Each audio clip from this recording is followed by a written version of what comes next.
우리가 상상하는 대로 곧 현실이 되는 세상. 과학기술은 모든 것의 원천입니다. 자동차 산업, 정보통신, 국방산업 등 국내 총생산의 대부분을 차지하는 주요 산업이 성장하는 과정에서 과학기술을 빼놓고는 이야기할 수 없습니다. 과학기술처 설립 50주년을 맞아 대한민국 과학기술 정책 반세기, 그 방대한 역사를 집대성해보는 시간. 지난 시간에는 해방 이후부터 2000년 이전까지 눈부신 과학기술의 발전을 연대별로 정리해봤습니다. 과학기술 50년사 2부. 이번 시간에는 21세기를 맞아 찬란하게 꽃핀 2000년대 이후 과학기술의 화려한 발자취를 따라가 봅니다.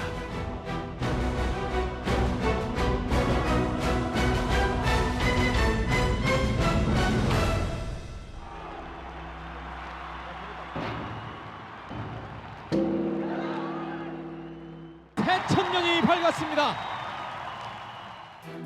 21세기 대한민국 과학기술의 새천년이 시작됐습니다. 20세기가 자본과 노동이 성장을 견인하는 산업사회였다면 21세기는 창조성을 기본으로 하는 지식 기반 경제로 변모했습니다.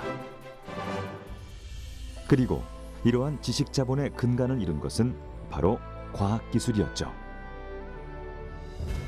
그렇다면 창의적인 과학기술이 21세기 국가 경쟁력 강화의 필수 조건인 이유는 무엇일까요?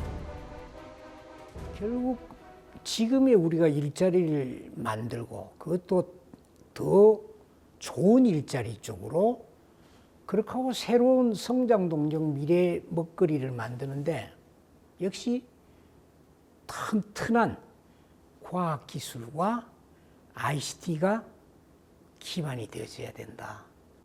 또 우리 미래에 대한 준비는 과학기술에 있고 이를 통해서 우리의 삶이 더 풍요로워지고 또 편리해지면서 안전하고 안심하는 일의 사회가 되는 기능이 굉장히 중요합니다. 그런데 엘빈 토플러가 이야기했듯이 미래는 예측하는 것이 아니고 상상하는 것이다 그랬거든요. 그걸 바꾸고 이야기하면 우리의 미래는 우리의 상상에 달려 있다. 이제는 과거의 추격형 연구보다는 우리가 선도형 연구로 전환하자 해서 이 프론티어 연구 또 이 글로벌 프론티어 연구 같은 것은 결과적으로 원천 기술, 세계 최고 수준의 기술을 확보하면서 국제적인 그 연구 협력 체제를 강화하는 그런 방향으로 가고 있습니다. 또한 이제 4차 산업혁명기를 맞이해서 연구의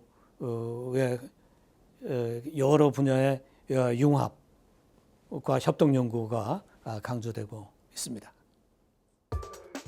2000년 이후 과학기술 정책은 새로운 전환을 모색했습니다. 과학기술 발전의 방향을 설정하기 위해 기존의 산업사회형 과학기술진흥법을 폐지하고 지식기반 사회형 과학기술기본법을 제정한 것이죠. 정부는 IT, BT, NT, ET, CT 등 지식기반 산업이 우리 수출의 기반 산업으로 발전해 나갈 수 있도록 2005년까지 10조 원을 투자해 갈 계획입니다. 그리고 과학기술기본법의 법적 권위를 토대로 우리나라 최초의 과학기술 기본계획이 수립됐습니다. 그동안 50년 동안 남들을 따라하는 그런 데 익숙한 우리였기 때문에 연구자나 또 우리 과학자나 모두가 그렇게 새로운 틀을 개척하는 게 쉽지 않았던 거죠. 그래서 뭐 여러 가지 제도적인 장치도 많이 마련하고 또 정부의 과학기술 정책도 조금 더 종합적인 관점에서 보기 위해서 과학기술 기본법이라는 걸 만들고 과학기술 기본계획을 수립해서 수행해 나갔는데 과학기술 기본 계획은 과학기술의 비전, 목표, 그리고 이제 중점 추진 과제 등을 앞으로 그 정부가 5년 동안 어떤 것을 해야 될 것인가를 발표하는 청사진입니다. 그 노무현 정부 때 과학기술을 범부처적으로 종합 추정할 수 있는 과학기술 부총리제를 도입을 했고 또 과학기술 기본 계획을 처음 시도를 했습니다. 노무현 정부 때 기계 항공, 그리고 이제 이명박 정부 때 정보통신, 또 이 정부 들어서 과거 정부에 들어서 이 바이오 생명과학 신약 개발까지 세계 정상 수준에 이르는 쾌거를 이루었습니다. 21세기를 전후로 과학기술 정보가 한층 전문화됨에 따라 정보 생산량 역시 급등했습니다. 대한민국 과학기술의 혁신을 위해서는 수준 높은 과학기술 정보유통 체제의 구축이 필수적이었죠. 이 같은 환경에 직면하여 각 부처별로 분산되어 있는 정보 관련 업무를 통합해 국가 과학기술정보 대표기관으로 육성 발전시키기 위한 첫걸음이 시작됐습니다. 연구개발정보센터와 산업기술정보원을 통합 2001년 한국과학기술정보연구원 키스티가 출범합니다. 국내 최초의 과학기술 정보 전문 연구기관인 키스티.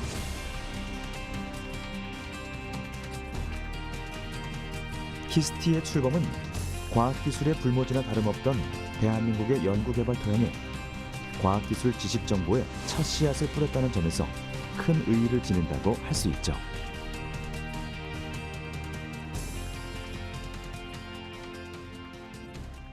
인프라라는 것이 그렇잖아요. 꼭 필요한데 한 사람 한 사람이 개인적으로 하면 굉장히 효율성이 떨어지는 일들이죠. 그래서 저희는 연구개발에 꼭 필요한 슈퍼컴퓨팅, 그 다음에 초고성능 연구망, 그리고 연구자들이 연구의 시작과 끝인 연구 정보를 국가적인 차원에서 수집하고 관리하고 활용할 수 있도록 지원을 함으로써 R&D의 효율성을 굉장히 높이는 기여를 하고 있다고 말씀을 드릴 수가 있습니다. 키스티는 과학기술 지식정보자원을 활용, 산학연이 글로벌 R&D 경쟁력을 갖출 수 있도록 돕고 있습니다. 국내 최대의 과학기술 정보 포털 NDSL과 국가 연구개발 지식 포털인 NTIS를 통해 연구 생산성과 효율성을 강화하고 과학기술의 글로벌 경쟁력을 견인할 첨단 정보를 제공합니다. 사실 이런 것은 어느 나라도 성공을 한 적이 없습니다. 그것을 저희 키스티와 지금 과학기술정통부가 같이 힘을 합해서 이루어낸 것이고요. 이와 같은 성공 모델이 지금 해외로 수출까지 되고 있습니다. 정부는 과학기술 중심 사회 구축을 위해 과학기술 행정체제를 개편합니다. 과학기술부 총리제를 도입하고 과학기술부 내 과학기술혁신본부를 설치, 국가 R&D에 대한 총괄기획, 조정, 평가 기능을 대폭 강화했습니다.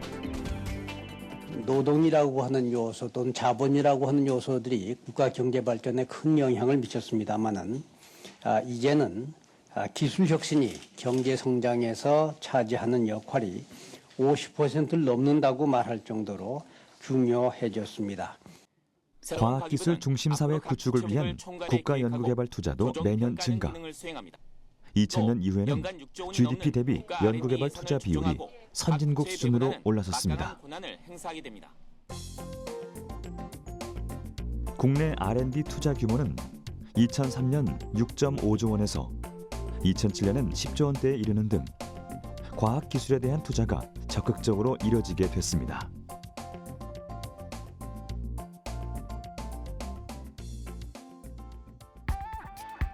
또 IT가 21세기 경제 성장의 핵심 산업임을 인식하고 국가 차원의 정보통신 인프라 구축 및 기술 개발을 적극적으로 추진했습니다.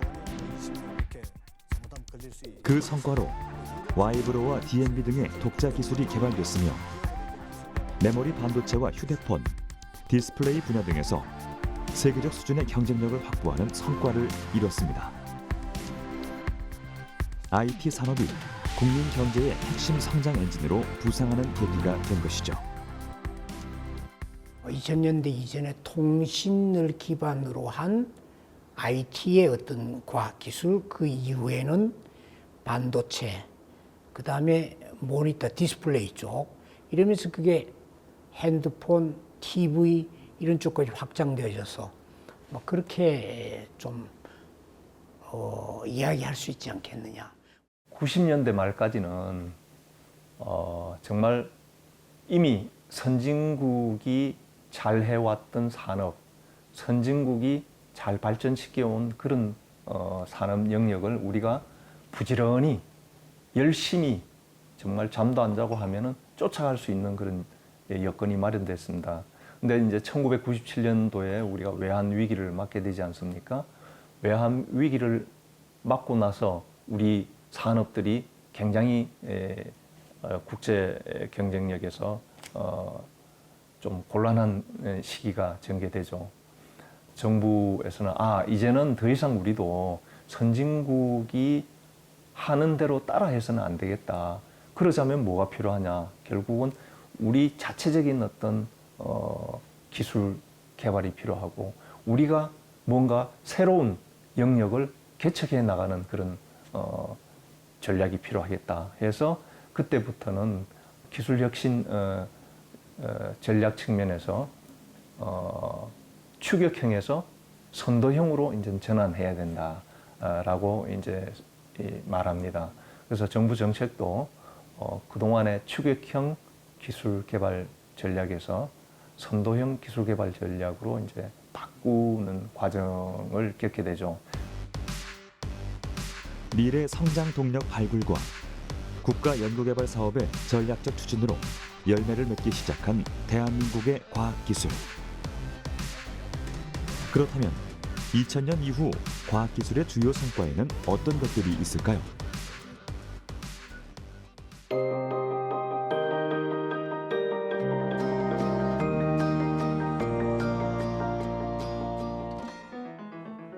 (2003년) 우리나라 바이오 산업 분야에 대표적인 성과가 탄생합니다. 국내 연구팀이 개발한 신약이 미국 식품의약국의 승인을 획득한 것이죠. 이는 만성기관지염과 폐렴 등 호흡기 질환자들에게 사용되는 퀴놀론계 항균제로 1991년 연구 개발을 시작, 12년의 노력 끝에 그 결실을 맺었습니다. 미국 FDA 승인을 받았다는 것은 국내 기술이 세계적인 수준에 도달했다는 의미로 해석할 수 있죠.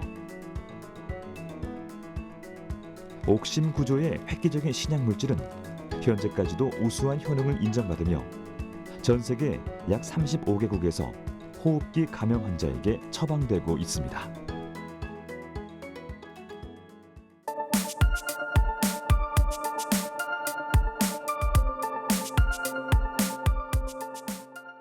우리나라 최초의 천문 우주과학용 위성인 과학기술 위성 1호가 우주궤도에 진입한 뒤 지상국과의 교신에 어려움을 겪고 있습니다. 위성 궤도에 대한 정확한 정보를 받지 않아 위성의 위치를 제대로 파악하지 못하고 있는 데다 발사 과정에서 위성의 기능이 잘못됐을 가능성도 제기되고 있습니다. 2003년 긴장감이 가득했던 한국과학기술원 인공위성센터 지상국. 과학기술 위성 1호와의 교신이 난항을 겪고 있습니다. 과학기술위성 1호는 처음 교신할 때 상당히 어려움이 많이 있었습니다. 그 발사하고 나서 여러 위성들이 동시에 발사하는 그 위성 발사체를 사용을 했기 때문에 보통은 발사하자마자 저희 지상국하고 이제 교신이 바로 이루어져야 되는데 3일 동안 위성하고의 교신이 이루어지지 않아서 우주미아가 됐다는 국민들에게 걱정을 끼쳐드렸던 위성입니다. 3일 동안 속을 썩였었군요. 네, 아주 힘든 시간들이었습니다. 저희들이 이제 발사장에서 돌아온 그 3일째 되는 날 저녁에 여러 위성들 중에서 저희들이 찾아야 될 우리 위성의 위치를 몇 개를 갖다가 셀렉션해서 처음 교신을 하게 됐었습니다. 교신이 가능합니다. 발사 56시간 만에 지상국과 첫 교신에 성공. 이로써 우리나라 최초의 우주 관측 위성이 띄워지게 됐습니다. 어젯밤 2차례 교신에 이어 오늘 오전 9시 6분쯤 과학기술위성 1호는 우리나라가 주도적으로 만든 그 과학 탑재체를 이용해서 다른 전 세계 과학자들에게 과학 자료를 제공해주는 그러한 임무를 띄었기 때문에 좀 의미가 크다고 말씀드릴 수 있겠습니다.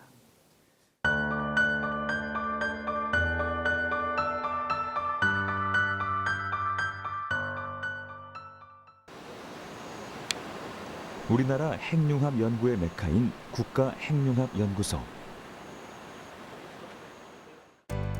가장 청정하고 효율적인 대한에너지를 얻기 위해 세계 각국이 핵융합 개발에 주목하고 있던 시기, 이곳에서 2007년 세계 핵융합 연구를 선도할 엄청난 성과가 탄생합니다. 차세대 초전도 핵융합 연구 장치인 K-스타가 개발된 거죠. 태양이 1초 동안에 발사하는 핵융합 반응을 통해서 내는 에너지가 약 지구에서 1000만 년 동안 사용할 수 있는 에너지가 나옵니다.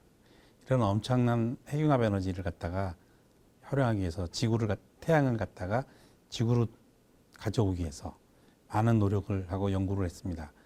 K-스타는 현존하는 세계 최고의 성능을 가진 핵융합 장치입니다.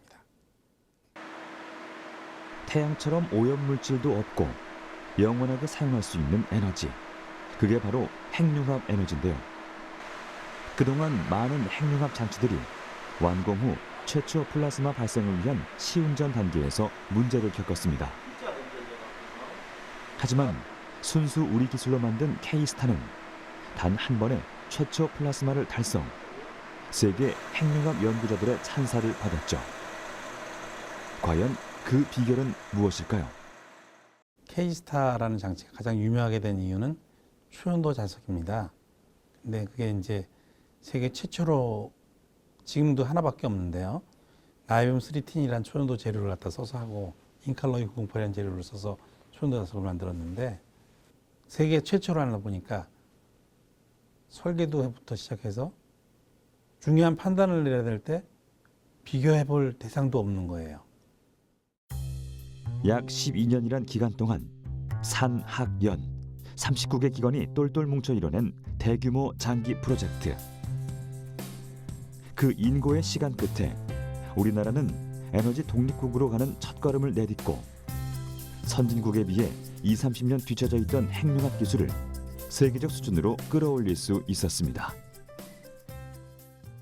연구자회의를 갖다 할 적에 맨날 대전에서만 하는 게 아니고 때로는 창원에 가서도 하고 창원 포항에 가서도 하고 이렇게 왔다가 돌아가면서 연구자회의를 했어요. 그러면서 매일같이 자기가 연구한 거를 발표하고 기간이 많으니까 시간이 오래 걸리죠. 완공 후에도 성공적인 운영 결과를 지속해서 도출하고 있는 K-스타. 이제 먼 미래에는 더 이상 석유를 두고 싸우지 않고 핵 폐기물의 두려움에 떨지 않아도 되는 날이 오지 않을까요? 과학기술처 설립 50주년을 맞아 대한민국 과학기술 정책 반세기, 그 방대한 역사를 집대성해보는 시간. 지금 우리는 2000년 이후의 과학기술 정책과 그 빛나는 성과에 대해 알아보고 있습니다. 선진국 추격형 전략을 통해 반도체, 휴대폰, 철강, 조선 등 주력 산업 부분에서 국가 경쟁력을 확보했던 대한민국. 하지만 2000년대 이후엔 새로운 전략이 필요했습니다. 그 이유는 무엇일까요? 97년 환율이 폭등하고 대기업들이 잇따라 도산하는 가운데 우리 경제는 속절없이 추락하기 시작했으며 12월 3일 구제금융을 요청했다.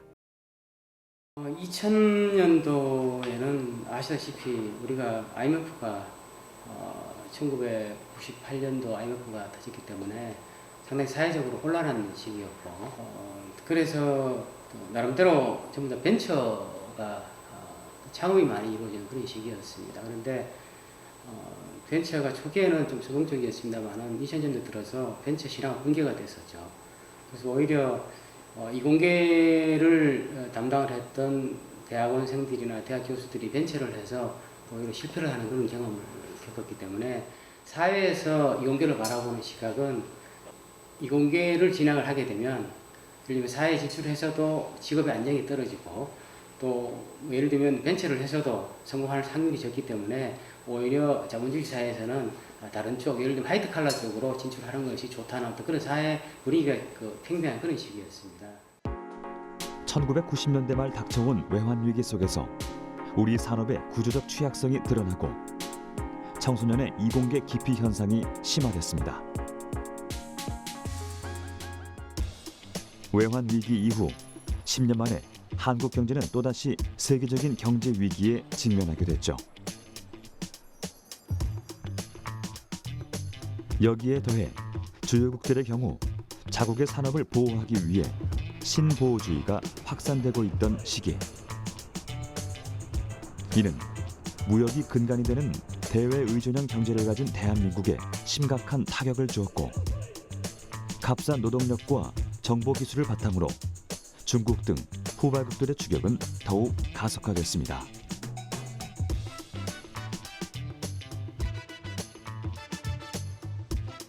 세계적인 수요 감소로 인한 이른바 제조업의 위기가 찾아온 것이죠. 정부는 이런 상황을 타개하기 위해 선진화된 과학기술 체제 구축을 위한 다양한 시도를 모색하기 시작했습니다. 이제 새로운 성장 동력 발굴이 필요한 시점. 생명공학기술, 나노기술, 환경기술, 우주항공기술 등 미래 고부가가치 기술을 창출하려면 기존의 정책과는 다른 접근 방식이 필요했습니다. 2008년 정부는 과학기술부와 교육인적자원부를 교육과학기술부로 통합. 과학기술 기본계획으로는 7대 과학기술 강국 실현을 위한 577 전략을 내세웠습니다. 이 기간 중에는 무엇보다도 연구개발 투자 확대가 두드러진 성과라고 할 수 있는데, 실제로 GDP 대비 5%까지 달성은 못했지만은 2011년까지 4.36%까지 증가해서 현재까지 그 수준을 유지하면서 R&D 투자 수준에서는 OECD 국가 중 최고 수준에 이루고 있습니다. 이 기간에는 과학기술 정책에 있어서 세계적 수준의 과학기술 지식 기반 확대를 위해서 기초 원천 연구 진흥에 역점을 두면서 신성장 동력 창출을 위한 핵심 기술 개발을 강조했다고 할 수 있습니다.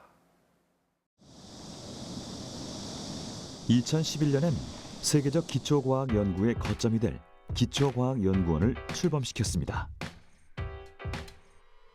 기초과학이란 물리학, 화학, 수학, 생명과학 등 과학의 근간을 이루는 기초학문을 연구하는 것. 이 같은 연구기관의 설립을 통해 우수 이공계 인력을 위한 고급 일자리를 마련, 그동안 대학 및 연구소별로 진행됐던 소규모 연구들을 통합했습니다. 우리나라가 진짜 처음에 이제 빠른 경제 성장을 하느라고 기초부터 다지고 할 여유가 없었습니다. 그러다 보니까 우리가 삼성 핸드폰은 잘 만들지만 알파고는 국산이 아니잖아요. 왜 국산이 아니냐? 그게 기초과학 성과물, 직접적인 성과물이기 때문에 우리나라 기초과학이 아직 수준이 떨어져서 이제 그런 걸 못 따라가는 거거든요. 근데 앞으로의 세상은 그런 기초가 없으면 전혀 우리가 쫓아갈 수가 없고 세계를 선도할 수가 없습니다. 그래서 기초과학을 정말 지금 늦었지만 지금부터라도 빨리 우리가 쫓아가야 된다. 이제 그런 거죠. 예. 어려웠던 시대 상황 속에서 우리 경제와 산업의 부흥을 이끈 견인차 역할을 한 과학기술. 그렇다면 2000년대 후반에는 어떤 성과들이 탄생했을까요?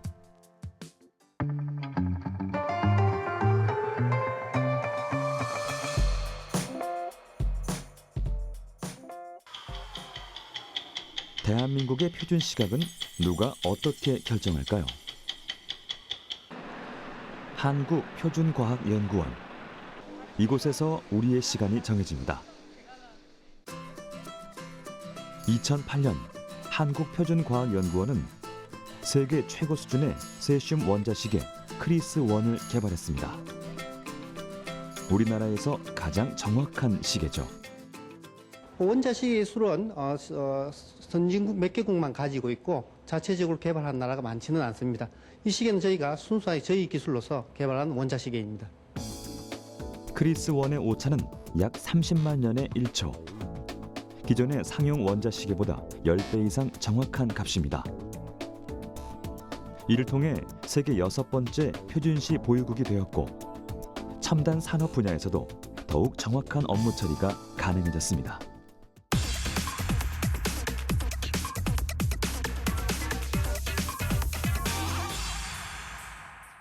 이동통신에서의 속도하고 데이터 전송 양은 항상 반비례한다. 빨라질수록 데이터 전송량은 적어집니다. 기술이 더욱 발전함으로 해가지고 데이터 통신을 하는데도 이제 지장이 없는 그러한 형태로 발전을 하였습니다. 2011년 전 세계를 놀라게 한 신기술이 등장합니다. 한국전자통신연구원은 세계 최초 4세대 이동통신 시스템 개발에 성공했습니다. 4세대 이동통신인 4G는 하나의 단말기를 통해 위성망, 무선랜, 인터넷을 모두 사용하는 서비스로 3세대 이동통신보다 최대 전송 속도가 10배나 빠릅니다. 2000년대 중반이라고 하면은 그때 전 세계적으로 3세대 이동통신이 서비스가 되고 있을 때예요. 이제 점점 스마트폰이라든지 태블릿 PC 뭐 이런 게 이제 활용을 사용되다 보니까 그때 이제 모바일 데이터 양이 굉장히 급속도로 유저들이 필요로 하는 시점입니다. 그래서 전 세계적으로 이 3세대 이동통신만 가지고는 이 뭔가 부족하다. 그래서 보다 더 나은 시스템. 그래서 이제 4세대 이동통신 시스템이 필요하다는 이제 그 필요성들 다 느끼게 됐죠. 시속 300km 이상으로 달리는 열차에서도 스마트 기기를 이용해 고화질의 3D 영화, 풀 HD급 뉴스를 실시간으로 볼 수 있는 시대가 찾아온 겁니다. 우리나라는 4세대 이동통신 핵심 기술 개발로 세계 IT 역사에 큰 획을 긋는 쾌거를 달성했습니다. 이 4세대 이동통신 시스템을 개발함으로써 국가적으로 어떤 국민의 모바일 라이프가 이제 시작되는 어떤 계기가 됐다. 다시 좀 더 자세히 말씀드리면은 자택에 근무를 한다든지, 그 다음에 의료 서비스, 원격으로 진료를 한다든지, 뭐 교통에서 뭐 굉장히 정밀한 교통 정보를 보내는 거, 뭐 이런 다양한 엔터테인먼트, 이런 다양한 서비스를 만들 수 있는 어떤 인프라가 구축됐다. 이렇게 볼 수 있어서 굉장히 다방면의 어떤 여러 산업에 이바지하는 효과가 크다. 이렇게 보고 있습니다. 그 밖에도 정보통신 분야는 눈부신 도약을 거쳤습니다. 세계 최초 UHD 방송과 기가 인터넷 상용화를 성공하며 자타가 공인하는 최고의 IT 강국으로 우뚝 선 대한민국. 국제전기통신연합 ITU에서는 우리의 IT 기술에 대해 다음과 같이 평가했습니다. 한국이 정보통신 분야에서 이룩한 발전은 기적이나 다름없다. 또한 ITU에서 발표한 정보통신 발전지수 부분에서도 1위를 차지. 쟁쟁한 IT 선진국들 사이에서 그 위상을 드높이고 있습니다.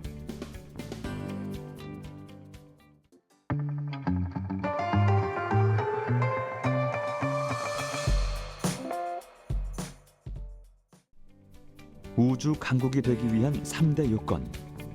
인공위성과 우주 발사체, 그리고 우주센터를 확보하는 것입니다. 우주 강국 스페이스 클럽 가입을 위한 대한민국의 마지막 여정이 시작됐습니다. 최초의 한국형 우주 발사체 나로호, 한국항공우주연구원과 러시아의 후르니체프사의 공동 연구로 국비 5천여억 원을 들여 진행했지만 2009년 첫 발사 실패. 이듬해 재도전했지만 연거푸 실패의 쓴맛을 봤습니다. 그로부터 3년 뒤인 2003년 1월, 마침내 나로호가 힘차게 날아올랐습니다. 2번의 실패와 6번의 연기 끝에 얻은 값진 결실이었죠.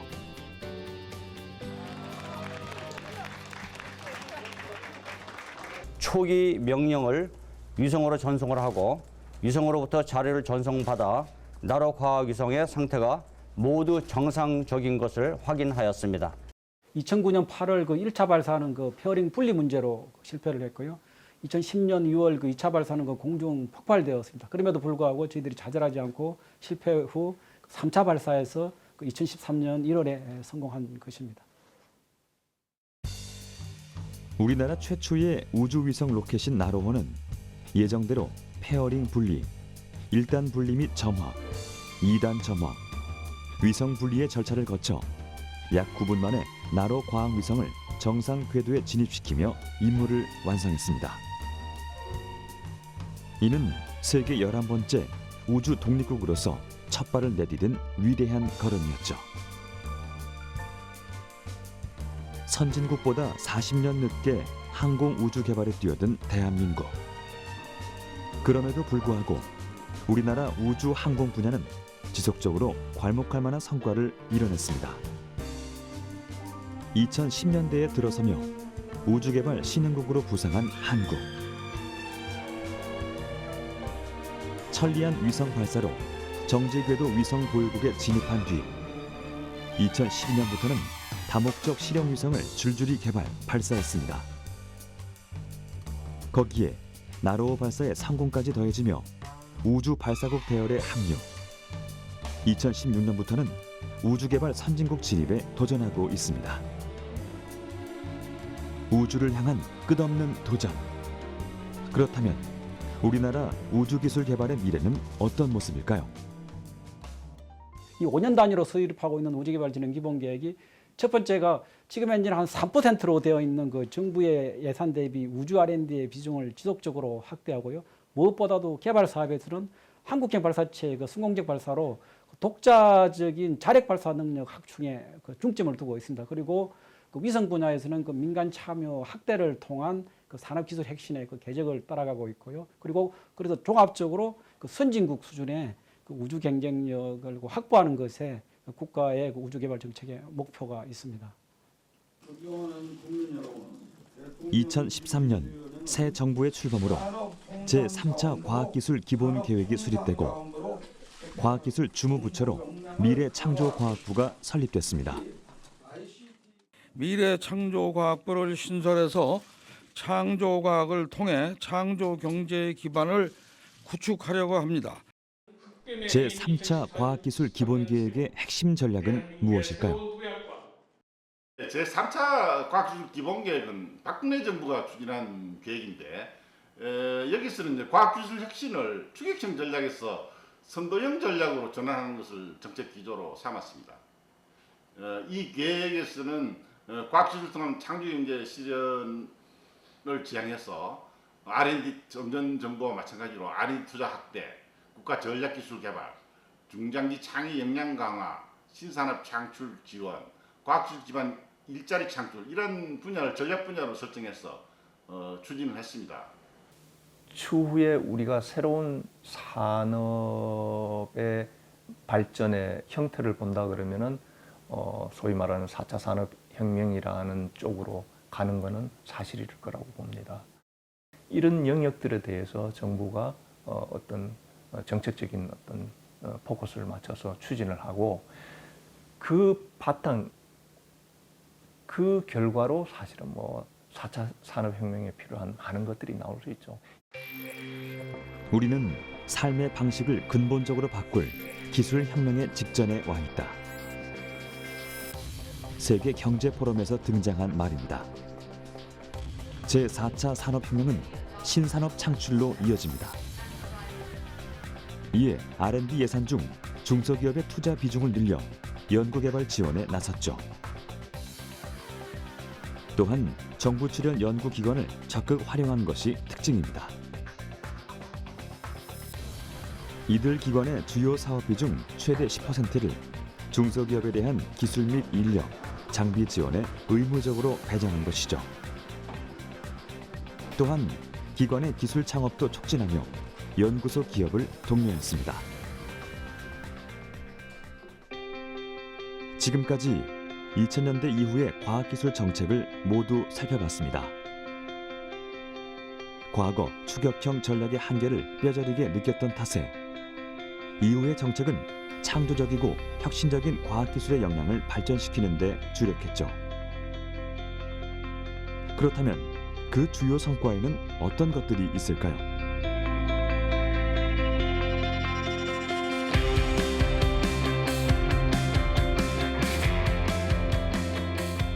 세계 반도체 시장을 석권할 혁신적인 제품이 탄생했습니다. 3차원 메모리 시대의 서막을 연 V-NAND 플래시. D램과 더불어 메모리 반도체의 양대 산맥이라 불리는 부품입니다. 메모리 칩의 크기는 작아지고 용량은 커지는 쪽으로 발전해왔죠. 하지만 기존의 기술은 데이터를 저장하는 셀 크기에 한계가 있었습니다. 이에 국내 연구진은 한 가지 묘수를 내죠. 그동안 단층으로 배열되던 셀을 수직으로 쌓아 올리는 방식으로 문제를 해결한 겁니다. 단독주택을 고층의 아파트로 바꾼 셈이죠. 이로써 기술의 한계를 극복할 수 있었습니다.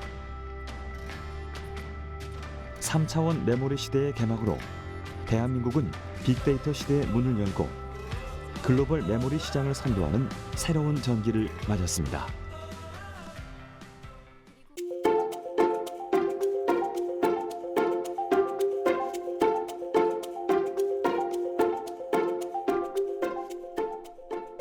지구상의 마지막 미개척지 대륙이자 자연의 신비로움으로 가득한 남극.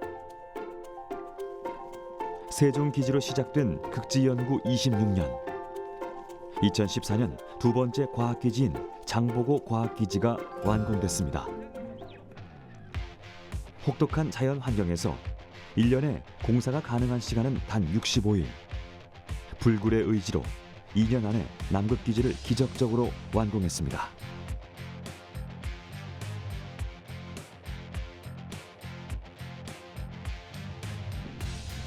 또한 연구대원들은 영하 34도까지 떨어지는 남극의 혹한에 견디기 위해 극지 적응 훈련을 받았죠.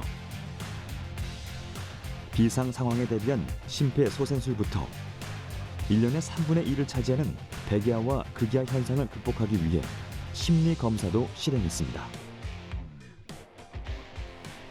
이를 통해 우리나라는 남극의 상주기지를 2개 이상 보유한 10번째 국가로 등극했습니다. 남극 대륙의 지질 연구와 운석 탐사, 남극 생태계 연구 등 다양한 극지 연구를 통해 인류의 공통 과제 해결에 기여하고 있죠.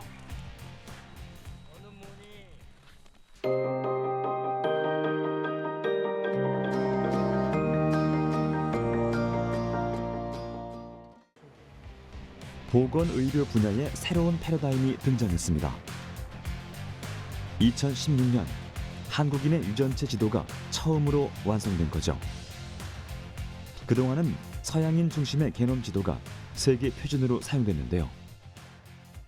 지금까지 그 표준 게놈이라고 썼던 게 백인과 흑인을 대표하는 그 표준 게놈을 가지고 한국인을 연구를 하다 보니까 많은 문제가 있었지만 이제부터는 한국인의 표준 게놈이 만들어져서 한국인을 위한 집단의 연구, 한국인의 유전적 특성을 연구할 수 있는 기반이 일단 만들어졌다고 볼 수가 있는 거죠. 세계인을 놀라게 할 정도로 높은 정확도를 자랑하는 한국인 유전체 지도. 4차 산업혁명 시대. 이로써 한국인의 유전적 특성에 따른 맞춤 정밀의학을 실천할 수 있는 기반이 마련됐습니다. 지난 반세기 동안 비약적인 발전을 이룩한 우리의 과학기술. 2014년 이후 우리나라의 GDP 대비 연구개발 투자 비중은 세계 최고 수준을 유지하고 있습니다. 최근 10년간 우리나라의 과학기술 국가 경쟁력은 세계 10위권을 유지하고 있습니다. 경제 성과, 기술과 과학 인프라 등에서 우수한 평가를 받고 있죠. 지난 반세기 동안 비약적인 발전을 거듭한 대한민국 과학사. 융복합 과학기술의 발전은 우리 사회와 경제 전반에 엄청난 변혁을 불러일으켰습니다. 그렇다면 앞으로 우리에게 남은 과제는 무엇일까요? 하나는 창의적인 성과를 내기 위한 도전적인 연구 과제를 할 수 있도록 하는 것. 두 번째로는 그간 정부가 소홀히 해왔던 사회적 이슈, 환경, 에너지, 기후온난화, 그다음에 여러 가지 가축 질병의 문제, 또 인간의 건강 문제, 노령화에 대한 문제 등등 이런 문제들을 해결하기 위한 곳에 정부의 정책적인 초점이 맞춰져야 된다 이렇게 봅니다. 정부는 지속적으로 전에 비해서 더욱 과감한 과학기술에 대한 투자를 해줘야 되고 또한 연구자들도 이제는 새로운 시대에 맞추어서 창의적인 그 연구 그리고 보다 더 헌신적으로 하는 연구 그러면서 이제 그 자기 자신만이 연구하는 게 아니라 주위와 소통을 해서 산학연이 일체가 돼서 협력 연구를 하고 뿐만이 아니라 국제적으로 세계와도 소통을 해서 하는 국제 협력 연구를 강화함으로 해서 우리 이 나라를 다시 더 높은 수준의 선진국으로 도약시켜야 한다고 생각합니다. 다행인 것은 지금 4차 산업혁명이라는 게 결국에는 그 중심에 사람이 있거든요. 우리나라의 유일한 자원은 사람입니다. 우수한 인력인데. 그래서 이 4차 산업혁명은 우리나라에게 주어진 하나의 축복이자 굉장히 좋은 기회다. 그런 측면에서 좀 우리가 장기적인 안목에서 우리 미래의 승부를 걸 만한 분야에 투자와 연구를 좀 집중하고 연구자들이 그 연구에 몰두하는데 장애가 되는 게 있다 그러면 모든 제도와 이런 것을 획기적으로 이번에 바꾸는 좀 멀리 보는 그런 원년이 되었으면 하는 그런 말씀을 드리고 R&D에 대한 모든 정책은 거기에 맞춰져 있습니다. 세계에서도 유례없는 성공 신화를 써내려가고 있는 대한민국의 과학기술. 출발 50년 만에 눈부신 성장을 이뤄냈습니다. 이제 반세기의 성공을 발판 삼아 다음 세대를 위한 또 한 번의 기적을 이뤄내야 할 시점. 우리의 상상이 현실이 되는 미래의 모습을 그려봅니다.